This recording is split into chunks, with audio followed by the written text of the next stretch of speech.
Hola a todas y todos, mi nombre es Fernando Meneses, yo soy coordinador de la unidad de investigación de docencia universitaria del programa de desarrollo docente y los invito a este nuevo capítulo de podcast académico Colaborar. Hoy tenemos a dos grandes invitados, un profesor y un estudiante de la carrera de Ingeniería Informática. Estamos con Ignacio Araya y Ignacio Astorga. Bienvenidos. Bienvenido, gracias. Muchas gracias por tenernos, Fernando. Cuéntenme un poco de ustedes, quiero conocerlos, saber de dónde vienen, para dónde van. Así que partamos por favor para que nos cuenten un poco de lo que hacen, sus especialidades y en qué están hoy día. Bueno, yo soy académico de la Escuela de Ingeniería Informática. Hace ya más de 10 años que pertenezco a la escuela. Y además de hacer clases, hago investigación, como la mayoría de los profesores de ahí. Y mi área principal tiene que ver con la optimización, resolución de problemas combinatorios y ahora me estoy metiendo más con la IA, con modelos de lenguaje, estos grandes modelos de lenguaje como GPT. Y bueno, yo soy estudiante, soy de la carrera de Ingeniería en Ciencia de Datos y principalmente me he dedicado a los problemas de procesamiento del lenguaje natural. Eso es lo que más me ha interesado. Interesante. ¿Qué nos motivó a trabajar juntos?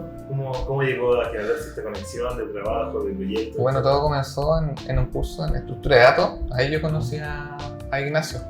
Y como que el primer día, como que ahí ya nos hicimos como amigos. Porque el primer día yo siempre pregunto a mis alumnos qué les gusta, como para interactuar un poco con ellos. Y él era uno de los que le gustaba el cine. Sí. Y bueno, había otro chico que también le gustaba el cine y yo les pregunté, ¿qué película han visto? Y el otro chico dijo, vi una de Tarkovsky, me dijo, de Tarkovsky, un director así muy genial ruso. Y yo como que no entendí, ¿de quién? Y me repitió el nombre. Ah, Tarkovsky, como 3 veces me repitió el nombre. Sí, como varias veces, porque yo no podía creerlo. Y dije, ¿en serio? Y vi esta película. Y Ignacio dijo, yo también la vi, muy buena. Y ahí como que... De ahí enganchamos, sí. Y yo por lo menos dije una frase y todo, sí. Me tiré una frase como filosófica de Tarkovsky, que él decía de que con cada película él hacía como una oración a Dios. Entonces ahí reflexionamos un poco de eso y de ahí enganchamos. Sí, como que tenemos hartas cosas afines. Qué interesante, el cine, la inteligencia artificial, la informática, wow. Deben ser buenas conversaciones ahí. Sí, siempre hay harta conversación. Qué bien. Oye, ¿se me puede contar un poco cómo este proyecto que empezaron a desarrollar? ¿Qué título le pusieron? ¿En qué contexto surgió? Bueno, el profe le puso el título, ¿verdad? ¿Ya? Sí, se llama Evaluai. ¿Ya? De evaluar y de ahí, y como medio chileno, Evaluai. ¿Sí? Y bueno, surgió, consiste básicamente en una herramienta que permite evaluar, revisar controles o cuestionarios de preguntas que tienen respuesta escrita en el computador, sí, pero escritas de manera automática, utilizando la inteligencia artificial y en específico estamos usando el GPT, el modelo de ChatGPT.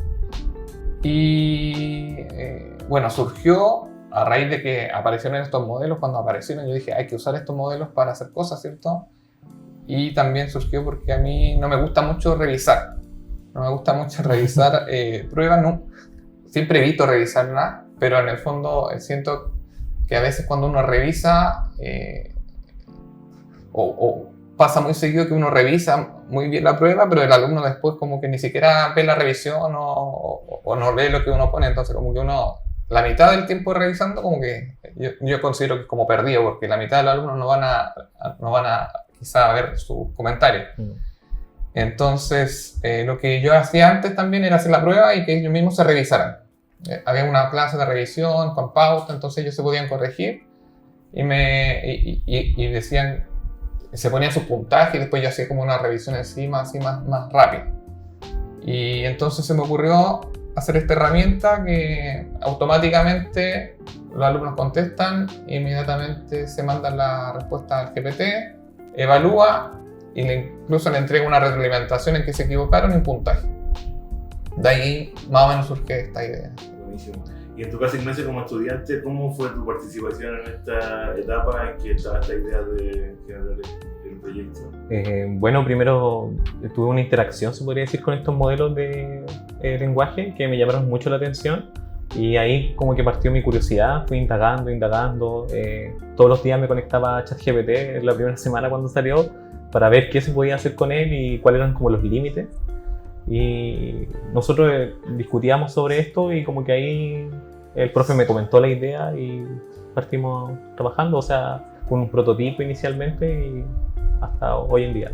Además, Ignacio siempre estuvo bien interesado en estos modelos. También fue, además del cine, eso fue como, yo creo, más importante. Más sí. Importante, sí. El porque cine cuando era yo como empecé algo... a meterme, yo sabía que a Ignacio le gustaba porque él me había comentado de prompt engineering, de hacer estos prompts para que la inteligencia haga cosas. Él me había comentado eso y yo no sabía lo que era en ese momento. Ahí como que entendí.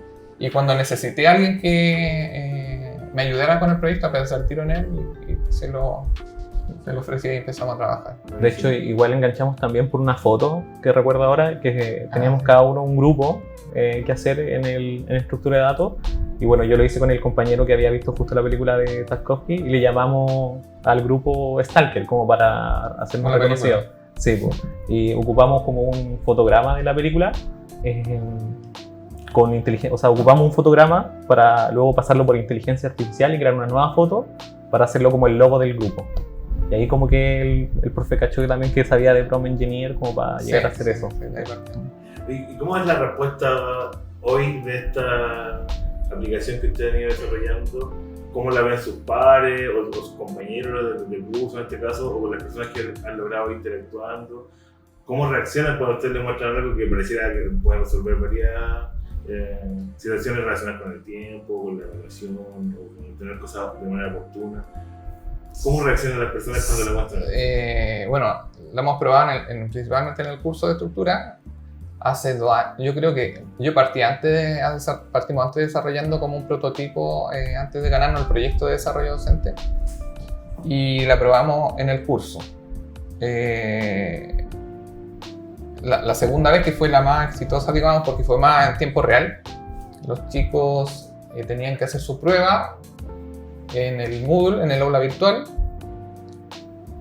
No estaba todavía bien automatizar el proceso, entonces yo después tenía que descargar esas respuestas, las revisaba con el chat y durante el mismo bloque de horario les entregaba la respuesta, se la enviaba automáticamente a los correos. Y era entretenido porque ellos hacían la prueba en media hora, después yo les decía, ya tienen que darme 10 minutos para hacer la revisión automática, entonces muchos chicos estaban ahí como a ver como lo que está haciendo el profesor, estaban un poco ansiosos para saber su nota al final. Y después le llegaba la nota. Hice una encuesta y la gran mayoría estaba muy contento con la evaluación porque era muy rápida. Era imparcial también, decía. Sí, era imparcial. ¿No? Y les daba una reglamentación que en esos momentos no era tan buena, pero ellos consideraron que era suficiente, así que estaban bien contentos en general. Interesante. ¿Y cómo van testeando si plantea o incurre a lo mejor en esta lógica como las alucinaciones o errores? Ahí? ¿Qué elementos utilizan como para calibrar eso? Yo podría hablar de eso, de que lo que nosotros hacemos es tener una base de datos de los controles anteriores y bueno, lo revisó el profesor de manera manual y más 2 estudiantes más, Oscar y Felipe, y se le pone un score de entre 0 a 3, ¿verdad? 0 siendo la calificación más baja y 3 siendo el máximo, y luego se le pide a ChatGPT o se le pide a la herramienta, mejor dicho, que evalúe en una escala de 0 a 10 y después se ocupa una función para ponerle la escala de 0 a 3 y se verifica si es que este resultado es qué tan lejano está al de los evaluadores reales. Qué interesante, o sea, hay una propuesta o hay una experiencia más bien análoga de revisión completa y luego todo eso se traslada a este programa que va a emular aquello que ya naturalmente se hace como en papel, ¿no? Exactamente, ya. Sí, exactamente. Bueno, ese proceso se hace para ajustar un poco el modelo, para ajustar, más que el modelo, ajustar los prompts, ¿sí? Para ver qué prompt es el más adecuado para que la evaluación de GPT del modelo sea lo más cercana a lo que nosotros o que yo hubiera hecho. Y además el prompt se fue ajustando, se le fueron agregando cosas. Algo súper importante, bueno, lo que se le pide al final al GPT, se le pasa la pregunta, se le pasa la respuesta del estudiante y se le pide que la evalúe. Pero además de eso le pasamos un contexto en donde le explicamos como cuál sería la respuesta o de dónde se podría extraer la respuesta correcta. Eso evita la alucinación. Pasarle un contexto explicando un poco en qué consiste la pregunta y además se le pasan ejemplos, algunos ejemplos para que sepa más o menos cómo evaluar. Y ese par de componentes adicionales mejora mucho, hace que el modelo se acerque mucho más a la evaluación real. Y las respuestas que los estudiantes ingresan, ¿también va calibrando el sistema? De alguna manera, ¿también va aprendiendo como las interacciones que los estudiantes realizan? Por ahora no. Por ahora no. Ya. Pero la idea en el futuro, de cierta manera, tratar de incorporar ese tipo de la respuesta de los alumnos y también probablemente aquella respuesta en donde el alumno no estuvo de acuerdo con su puntaje y haya que, porque también tiene como ese componente que si el alumno no está de acuerdo con el puntaje que le puso GPT puede apelar, ¿sí? Entonces se revisa manualmente. Entonces todas esas que hayan sido apeladas y revisadas manualmente también se podrían incorporar en futuras versiones En el fondo habría que evaluar la apelación, ¿no? Como sería como otro nivel de evaluación para ver cómo calibrar esa etapa, ¿no? Sí, no, pero la apelación actualmente y la estamos pensando hacer de manera manual. O sea, ahí yo tengo que estar revisando esos casos, que en el experimento que hicimos el año pasado eran como 5% de respuesta apelada, que no es tanto. Claro. Muy bien. Y hacemos un corte breve. Voy a ver ahora la parte de... Les voy a hacer una pregunta más y vamos a ir a la... ¿Hasta el momento bien? ¿Sí?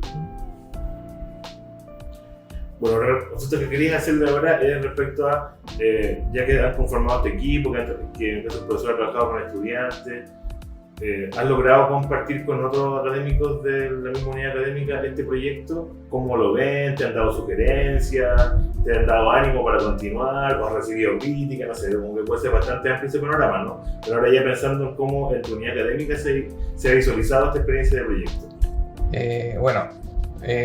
Lo he comentado con algunos profesores. Se ve, está como le interesa la idea. Y mi intención es que también lo utilicen, ¿sí? Pero ahí me ha costado, primero me gustaría este semestre que viene probarlo realmente porque ahora tiene algunas cosas nuevas, ahora está integrado como en el aula virtual, con un módulo. Me gustaría probarlo bien, a ver cómo le va para ahí como comentarlo ya de manera a todos los profesores. Así que por ahora lo he comentado con algunos. Y hay algunos problemas relacionados con para que tenga sentido usar esta herramienta, o está pensada para controles que son presenciales, o sea, en los laboratorios de la escuela, en un computador, de manera presencial. Porque ya los controles online ya no tiene mucho sentido con el tema de esta misma herramienta que los alumnos la ocupan para responder su control y ya ahí no hay ninguna gracia, no tiene ninguna gracia. Entonces, está pensada de manera presencial. Entonces ahí nos fallan los laboratorios, no tenemos tanto espacio. Por lo que solamente se podría ocupar quizá en cursos que utilizan ya los computadores, que son los cursos de primero año. Y bueno, y eso. Hay una colega que nos está ayudando con la recolección de más preguntas. Ella tiene su curso y ya tiene su cuestionario, entonces yo creo que ella sería la primera indicada para probar la herramienta con otro curso. Nos facilitó su cuestionario, ya lo probamos en la herramienta, funciona más o menos bien, entonces ahí sería como el siguiente paso, yo creo. Al menos en la escuela. También estamos trabajando con una colega en física. Ella también es parte del proyecto, Claudia Reyes se llama, y ella nos facilitó datos de prueba de física. La dificultad ya es que los profesores de física se las prueban en papel y no creo que pasen al online por los dibujos, por todas las cosas que conlleva la física. Entonces estamos probando la herramienta pero pasándole en un input como una imagen para ver cómo le va. Eso lo estamos evaluando y también es parte de como un trabajo futuro. Y bueno, lo que esperamos también es de que la herramienta funcione en cualquier materia que sea bien conocida. como por ejemplo la física. Sí, con contenidos que el modelo ya de por sí tiene un cierto dominio.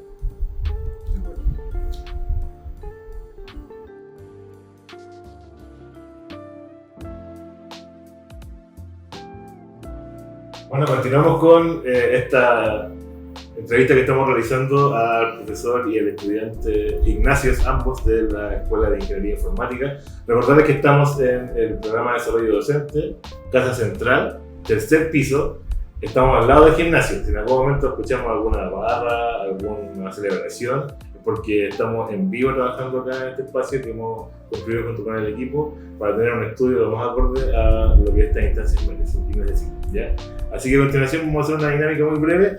Me gustaría que nos puedan comentar alguna anécdota o experiencia o algo inesperado que ocurrió durante este proyecto que para ustedes sea significativo de compartir. Bueno, yo podría contar la anécdota del análisis, no sé.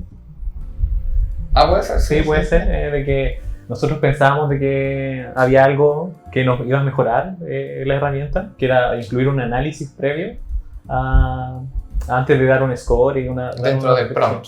Sí, estuvimos ahí luchando un montón, o sea, estuvimos luchando meses y nos dimos cuenta que el análisis funciona, pero con modelos antiguos, con los que partimos, con ChatGPT 3.5, cosas así, pero no funciona con los actuales.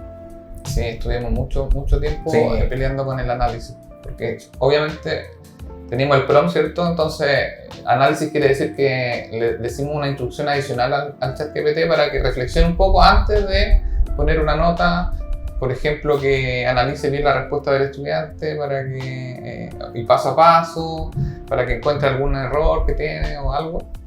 Pero por más que intentamos análisis largos, cortos, una línea, nada funciona. Darle instrucciones sobre la lógica de cómo analizar. Y no es que no haya funcionado, simplemente es que empeoraba los resultados. En el fondo ustedes estaban preparados para dar más instrucciones de lo que la tecnología actual necesita. Y sí, eso generaba un cruce, sí, ¿no? le generaba como un ruido, como que reflexionaba más, pero la nota se alejaba de lo que... Por lo que yo creo también es de que los modelos antiguos necesitan más instrucciones para hacer la tarea, y ahora como han actualizado los modelos con unas instrucciones más simples y con menos ruido, son más eficaces. Bien. Eso puede ser. Interesante. Sí. Ahora me gustaría también nuestra lógica como de imaginar como escenarios posibles, ¿no?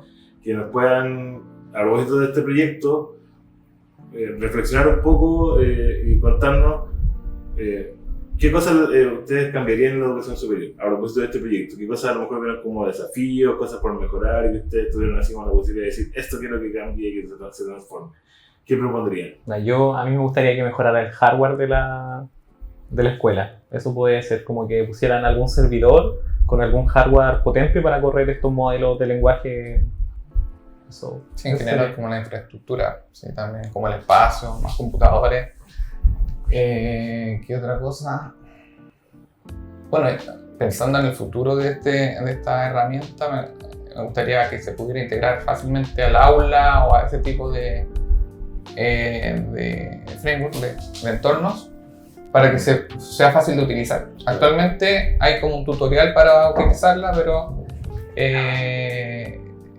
yo creo que solamente los informáticos podrían o se atreverían, digamos, a seguir este tutorial. Aunque no es tan complicado, pero me gustaría así como poder integrarle, que pudiera integrarse en el aula virtual. Sí. Excelente. Y ahora que nos comentaba el tema del cine, que les gusta mucho el arte, la filosofía, ¿cómo representarían ustedes con algún personaje de película o con algún título de película o alguna escena su proyecto? ¿Qué les viene a la mente cuando pensamos en eso? Nosotros nos habíamos puesto de acuerdo, ¿verdad?, para responder. Y creemos que la película puede ser Her, porque por lo menos yo he revisado mucho Excel, o me ha tocado revisar Excel, donde está la respuesta de ChatGPT. Entonces uno va revisando, y uno después como que tiene una sensación... O sea, como es raro simplemente que un modelo como que se comunique de la manera, como que reflexione sobre las preguntas del estudiante. Entonces a lo más pondría eso... Her no sé si todos lo ubicarán, pero es una película donde trabaja Joaquin Phoenix, ¿cierto?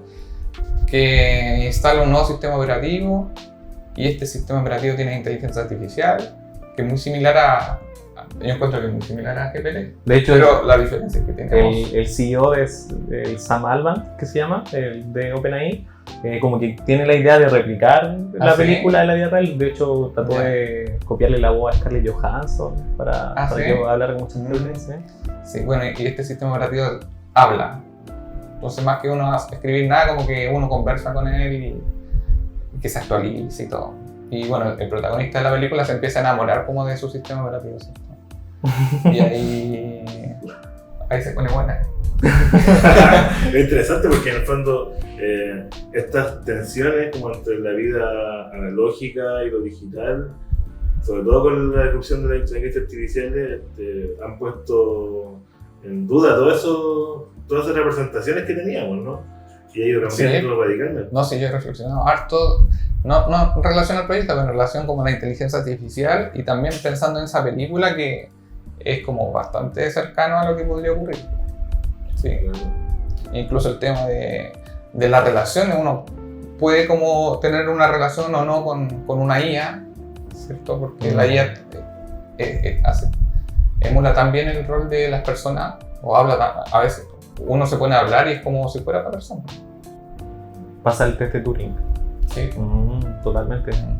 ¿Perdón? ¿Qué pasa el test de Turing? Si nos comentáis un poco más cómo hace test, no... De que supuestamente cuando uno tiene que hablar con alguien y tiene que identificar si es que es un humano o un robot. Entonces uno solamente tiene el chat para hablar con esa persona e interactuar. Entonces el test de Turing supuestamente es de que si uno cree que un robot es una persona, pasa el test de Turing, se podría decir. Y si es que uno identifica que es un robot, Sí, no lo pasa. Es un test que se le hace como a las IAs para ver qué tan humanas son.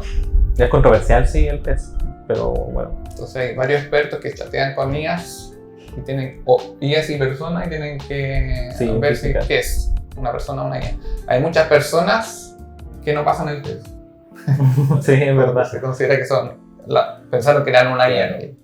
Y eso tiene que ver a lo mejor con los parámetros que se le ingresan a estos criterios, que puede ser como empatía, Sí, cercanía. sí. Hay una lógica ahí como relacional que se pone en juego. Sí. Sí, Yo claro creo que GPT pasa ese test. Sí, yo creo que sí. Que emula muy bien los sentimientos, porque al fin y al cabo no tienen sentimientos, pero lo emula bien. Y por ejemplo, en el caso de su proyecto, cuando hay un estudiante que le va mal y tiene una mala evaluación, la manera en que se le comunica también tiene como todos esos cánones de pertinencia, de saber cómo decirle para que no se ofenda, o directamente le dice tienes un 0 y se acabó la iteración, ¿no? Ahí también hay No, de hecho, yo considero que es súper buena onda porque, ejemplo, si uno tiene un 0 dice así como estos son tus errores, pero para la próxima inténtalo hacer mejor. Igual nosotros nos preocupamos de que fuera un feedback positivo, de que no fuera un feedback negativo y ponerle... No, si uno no le pide nada, ya el modelo es bastante positivo. Pero uno le puede poner además que, por ejemplo, hay como ciertas reglas que uno puede seguir para entregar retroalimentación. Que lo de lingüística, eso conoce muy bien. Que, por ejemplo, primero decirle las cosas buenas que tuvo su respuesta, después ver las observaciones que tiene y después cómo mejorar. Exacto. Entonces uno le puede decir también esa instrucción al chat para que siga ese orden. ¿Sigo? No. Pasa la última fase que quedan 5 minutos. Ya, sí, no, que tenía como... Hablamos un poco de tiempo porque Ya, es que había justo algo que les quería comentar de lo que estaban hablando. ¿Ya? Sí, bueno, ya. Es interesante lo que tú me estás mencionando porque, sobre todo en el trabajo con los estudiantes, es necesario saber comunicarles, ya sea cuando les va bien, cuando les va mal, pero no solo decirles qué ocurre con una evaluación, sino también dar consejos y poder seguirles acompañando, porque pareciera ser que la retroalimentación no es el punto final, sino que hay una relación que se mantiene con los estudiantes, porque ustedes han tenido también la sutileza de entender de que eso es algo necesario para su modelo. Sí. ¿Puedo contar una cosita? Sí, de que por encuentro que, que la herramienta igual, aparte de tener ese lado positivo, la inmediatez del feedback, al uno responder una pregunta, también es algo que suma a la experiencia del estudiante. Y también quería decir... Se me fue la idea. Sí. No importa, pero retómalo nomás. Sí, disculpen. Bueno, puedo continuar. Sí, pues en cuanto a la retroalimentación es súper importante eso que tú mencionas. Que se equivocó, que tuvo bueno y cómo mejorar. Y cuando uno revisa a mano son tantas pruebas, tantas cosas que yo por lo menos no alcanzo a decirle todo eso. Yo le digo esto está malo, esto está malo, esto está bueno, pero no tengo mucho más tiempo para darle una retroalimentación mucho más extendida. Sí, de hecho, por eso mismo, eso es lo que quería comentar, de que la herramienta también tiene esa cualidad de que da un feedback extenso sobre tus errores, tus aciertos, y eso me encuentro que igual es valorable para el estudiante. Claro. Ahí también se genera la oportunidad de que en el aula o en la clase se pueda hablar a ese nivel, ¿no? Como al nivel de la retroalimentación, de lo que se encontró con la evaluación, y no solo que quede como tradicionalmente uno podría pensar, como que está impresa fuera de la sala como los nombres con las notas nomás, y quedó ahí. Ya, genial. Bien, ahora como para ir cerrando ya esta conversación, ¿sí? Ya. Bueno. Sí. Bueno, continuamos la conversación con el profesor y el estudiante, ambos Ignacios, de la carrera de Ingeniería Informática. Y para ir cerrando ya, me gustaría como preguntarles algo que ustedes ya han ido pensando, por supuesto, pero tiene que ver con el futuro. ¿Qué viene con este proyecto? ¿Qué les quedó en el camino? ¿Qué cosas uno podría decir que se abre una ventana para seguir profundizando, para seguir avanzando? O a lo mejor ustedes con esto dicen, esto llega hasta acá, no lo queremos ver más, que también puede ser, ¿no? Pero que nos cuenten un poco qué viene a continuación, ¿no? ¿Qué es lo que esperan, qué es lo que imaginan con lo que ya han logrado desarrollar con esta iniciativa? Bueno, una de las cosas que queremos continuar tiene que ver con lo que ya te había mencionado de lo que estamos trabajando con la profesora de física, que es adaptar esta herramienta para trabajar con imágenes y no solamente con texto, y que eso podría expandir un poco el área de cobertura, ¿cierto? Ya que hay muchos profesores o la mayoría de los ramos los alumnos no tienen acceso a un computador para hacer sus pruebas, por ejemplo. Entonces ahí se podría ampliar a ese lado la aplicación. Y también por otro lado la herramienta o el modelo GPT, el GPT-O, Mini. 4O, usamos el Mini, ¿cierto? Pero el 4O en general permite distintos tipos de entradas. La entrada puede ser tanto texto como imágenes y la entiende en conjunto. No es como otros modelos que como que traducen la imagen a texto y después se lo pasan al modelo de texto. Es capaz de entender todo en conjunto, entonces eso facilita mucho ese tipo de análisis de imágenes. Y bueno, yo quería también acotar de que en el proyecto, la herramienta, tratamos de minimizar los costes al evaluar. Y a lo más una astillita que me queda a mí de haber terminado el proyecto es de que a lo más se podría haber mejorado las métricas de rendimiento, pero maximizando los costes, por ejemplo. Y bueno, otra cosa que estamos trabajando y que Ignacio principalmente ha estado trabajando desde el inicio es usar modelos gratuitos como Llama y otros modelos en reemplazo a GPT que tiene su costo. Además, estos otros modelos gratuitos son abiertos, entonces uno no puede hacer un ajuste fino, lo que podría mejorar los resultados para las preguntas, el tipo de preguntas que estamos realizando. Eso también sería interesante de estudiar. Actualmente hemos hecho las pruebas, pero en el computador de Ignacio que tiene hardware limitado. Por eso igual una de mis peticiones era el hardware. Porque... Entonces, sí, sería interesante que la universidad tuviera un hardware en donde uno pudiera instalar unos modelos para probar o para utilizar como de manera como alternativa a GPT. Y lo otro que estamos trabajando, o una idea que también tenemos, tiene que ver con porque actualmente el profesor tiene que poner la pregunta, la respuesta y la respuesta correcta. Esta respuesta correcta se supone que viene de los apuntes del curso o del libro guía. Entonces lo que estamos pensando hacer es que automáticamente, haciendo también otra cosa que se llama embeddings y RAG, como recuperación aumentada de negativa, algo así. No recuerdo muy bien, pero sé que tiene que ver también con estos modelos, es tener una base de datos con los apuntes, ¿cierto?, del curso, y automáticamente cuando se evalúa una pregunta, esa pregunta se convierte en una representación vectorial y se busca contenido que podría responder la pregunta.